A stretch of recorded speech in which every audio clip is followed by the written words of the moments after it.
Hey, happy Monday. It's another start of them dialysis weeks. My run starts about 5 minutes, honestly, when I'm supposed to be in there to get ready to sit down. Then they have you do your blood pressure and talk to you about your weekend, tell you what they're going to do for the day if you have to leave early or if you need to sit there and wait a little bit to get hooked on, if there's any kind of call-ins or whatnot. The only bad thing about going in the center, they expect you to be on time and be ready to go, but if they have any kind of change-ups, they flip on you and it doesn't matter what you have going on. And like for me, I have 4 kids, so being one of the younger ones that come here, where most of the people here are older, a lot older than me, even though I'm 50 this year, so I'm not a spring chicken anymore, that's for sure. But yeah, I wanted to start talking about the story of my life, I guess you can say. If anything, this can get passed on to my kids. They have something that they'll always be able to reference and know a little family history. And a lot of it's to do just generational trauma. I mean, my story starts, going back 14,000 years about when the Clovis made their journey over to the Americas. And my dad, what we can see about when they came over here, we could do the DNA genealogy. We found out that his people arrived sometime in the 1700s going down to Virginia area. But from the story that I was told from my father and what he was passed down is that they actually came in through Canada a lot earlier than that. First generation immigrants all the way around. With the Clovis on my mom's side, that were the first immigrants coming over to the Americas that are actually accepted, even though we have a lot of proof that the Vikings were here a lot earlier than us. As the oral history tells us that when we got here, we were fighting this pale, red-headed giant who were cannibalistic in nature and very, very evil. And we fought them, and that was on the oral history of a lot of the tribes, early tribes. I'm Ojibwe with Algonquin and Anishinaabe roots that go to some early times for our people. But it been a generational trauma tour more than anything else in my family.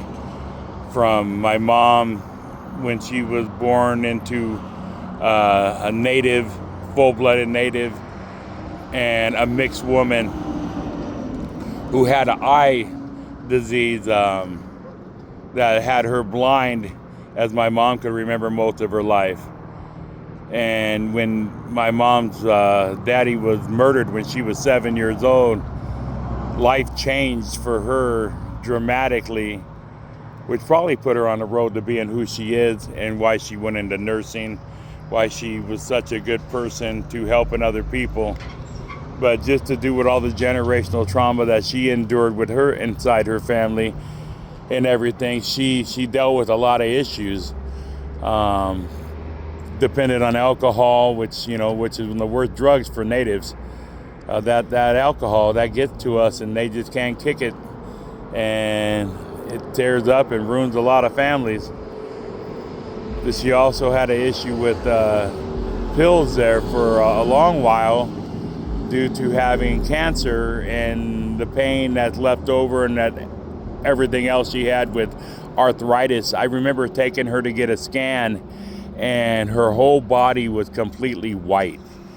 The doctors looked at her and looked at, how are you even moving around? There's a reason why you hurt as bad as you do. And of course, we live in a society where the people that can really need pain medicine to help for functionality. And I'm one of those. I had to fight for my pain medicine. I had to literally fight. I took all the nerve tests. I've done all the tests that need to be done, the scans. And you still fight for it because you don't need it. I've done all the alternative stuff. I spent 8 years in constant solid pain because I wasn't trying to be on pain medicine. I use cannabis as another help for the pain, but it's gotten to the point now after I had these the double amputations, that the pain I have in my lower body from my lower back surgical spot down, it's like electrified lava. It's the worst. But I still try to get up every day and do something and make something happen. I'm in a position right now that I'm having to sit there and make videos to tell my story and ask for help and ask for people to support me now. Because at this point, as I'm trying to get this kidney, I really can't do any kind of anything. It sucks, man. I mean, when you can't provide and do for your children, and my children have been having to deal with the same trauma that, I was hoping to break the cycles. I don't allow the drinking in the house. I don't do the partying. Everything that I tried to fix for my childhood, and I was on that road, we were doing really good, but then the body didn't agree with me. And here I sit today. And this year, like I said, has been tough. I have not worked in almost 18 months due to losing the toes on both feet, and the recovery time that I had to deal with at the first part of it was horrendous. I just started walking again 3 months ago. I was in a wheelchair. And I had a job on a local farm, and I was working there, and there's also some issues, I think, because I wasn't on the same spectrum of them as their voting and political wise, and because I didn't agree and I didn't go blue, they didn't like that, and this person they replaced me with was a kid from Minnesota. I'm in Washington. So instead of keeping me on board and all the help, I help them and get them through and do what they do. I mean, they don't even do it right.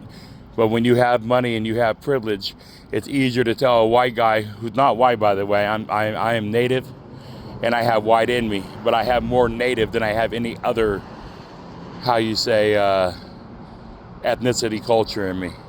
Anyway, they're looking at me through the window, so I need to get in here, and I might add something else here in a little bit and kind of try to really get my story started from the beginning and go piece by piece and see if that'll help me even get myself in a better place mentally, just by letting everything go out. You guys are also my counselors, I guess.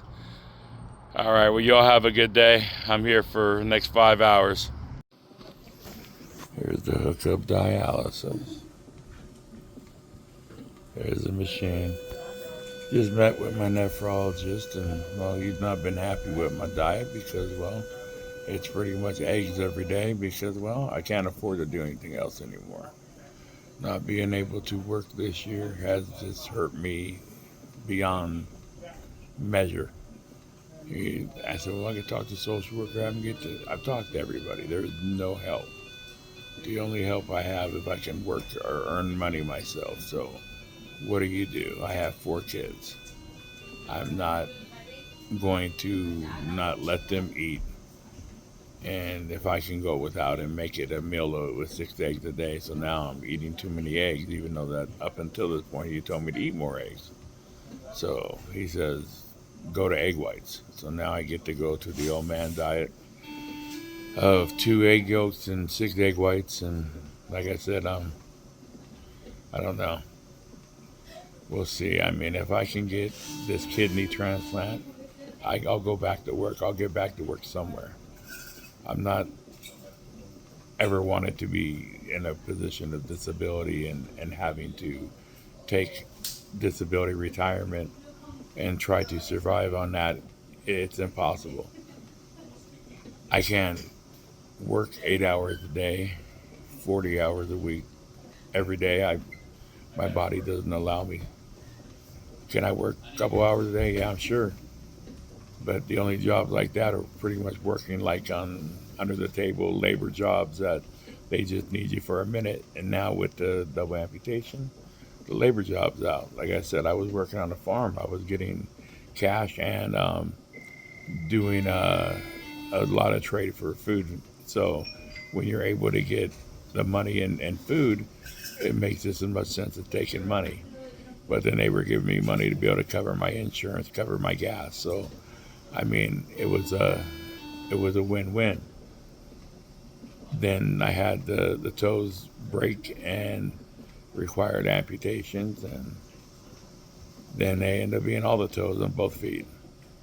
I was in a wheelchair for 10 months. I just got out of it 3 months ago. Learning to walk with these prosthetics have been a challenge. It's hard. It's painful for somebody who's already have lower body injuries with 2 failed back surgeries. And I'm in constant pain 24/7. There's no relief for it. I manage it with pain medicine, but it doesn't always. Not every day is the same. Some days I'm heightened so bad I'm laid up and I can't move. I haven't slept in a bed in, man, 16 years.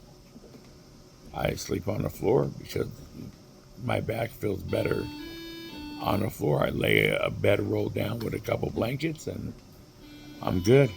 I can't lay and be on a solid hard floor because that hurts me too, but anything too soft and yeah, that just doesn't work. So we'll see where this goes. I have to figure it out. I don't know. How do you make something out of nothing? Like I said, this will be the first time I start missing my bills. Got my credit up to being 750, hoping I could do something, and pretty much it's a waste of time, it seems like. So unless I can come up with a game plan to figure something out or get help, I'm going to be, how you say, up shit creek with no paddle. Anyway, I'm going to add this to what I was talking about earlier. So it looks like I'll have a 10-minute video for you guys today.